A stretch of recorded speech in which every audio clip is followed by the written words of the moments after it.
Nama sebenar beliau ialah Ali atau gelarannya Ali Kebal. Dari segi rupa fizikal, Ali digambarkan sebagai seorang yang bertubuh besar, tegap dan sasa. Ketinggiannya pula hampir menyamai Tok Janggut, menjadikan beliau kelihatan gagah dan berwibawa. Tangannya kasar dan berbulu melambangkan kehidupannya sebagai seorang pejuang yang lasak.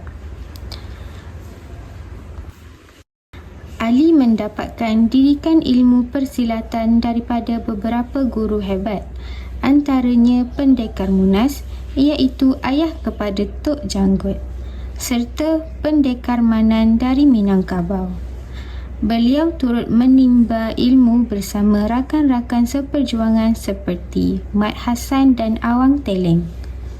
Dari segi kehidupan peribadi, Ali mempunyai seorang isteri dan 2 orang anak dan mereka tinggal di Seligi. Watak dan perwatakan Ali Kebal. Perwatakan pertama ialah Ali seorang yang berjiwa patriotik. Ali merupakan seorang yang sangat cintakan tanah air. Semangat patriotiknya begitu tinggi sehingga beliau sanggup melakukan apa sahaja demi mempertahankan kedaulatan negeri daripada ancaman musuh. Kesetiaan dan kecintaannya terhadap negara jelas terpancar dalam setiap tindakannya. Contohnya, Ali bersama Tok Janggut, Engku Besar, Awang Teleng dan Mat Saman dan pejuang-pejuang lain sanggup bangkit mempertahankan Pasir Putih daripada serangan Inggeris. Walaupun Tok Janggut telah terkorban dalam peperangan di Batas Besar, semangat perjuangan Ali tidak pernah luntur. Beliau bersama Awang Teleng dan Mat Saman tetap meneruskan perjuangan. Mereka bertindak berani dengan memusnahkan kereta api yang membawa askar sepoi dan senjata dari Singapura di stesen kereta api Bukit Panau. Tindakan ini jelas menunjukkan semangat patriotik yang tinggi dalam diri Ali. Perwatakan kedua ialah cekal. Ali merupakan seorang yang tidak mudah putus asa. Walaupun berdepan dengan pelbagai cabaran dan rintangan, beliau tetap teguh dan terus berjuang dengan penuh azam. Sifat cekal ini menjadikan Ali seorang pejuang yang tabah dan tidak mudah hilang arah. Sebagai contoh, selepas kekalahan dalam peperangan di Bendang Batas Besar yang turut menyaksikan kematian Tok Janggut, Ali, Awang Teleng dan Mat Saman menjadi buruan pihak Inggeris. Walaupun pergerakan mereka terhad dan sentiasa berada dalam bahaya, Ali tetap tidak menyerah kalah.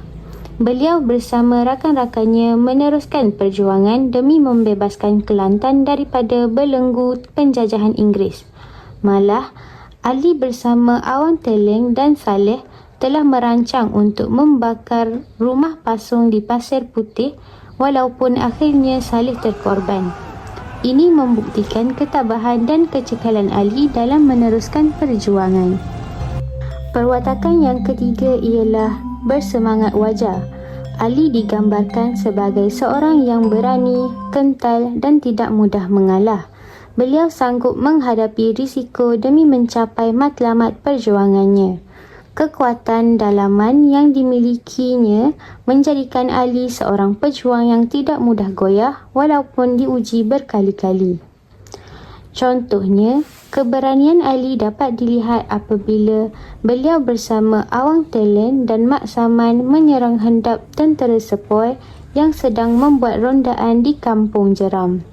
Dalam serangan tersebut, mereka berjaya mencederakan 2 orang tentera sepoi. Selain itu, mereka juga berjaya membakar kereta api yang membawa senjata dan tentera sepoi dari Singapura di Bukit Panau. Tindakan berani ini jelas menunjukkan semangat wajar yang ada dalam diri Ali. Kesimpulannya, Ali merupakan seorang watak yang gagah, bukan sahaja dari segi fizikal, tetapi juga dari segi semangat dan jiwa. Sifat patriotik, cekal dan bersemangat wajar menjadikan beliau seorang pejuang yang sanggup berkorban demi agama, bangsa dan negara.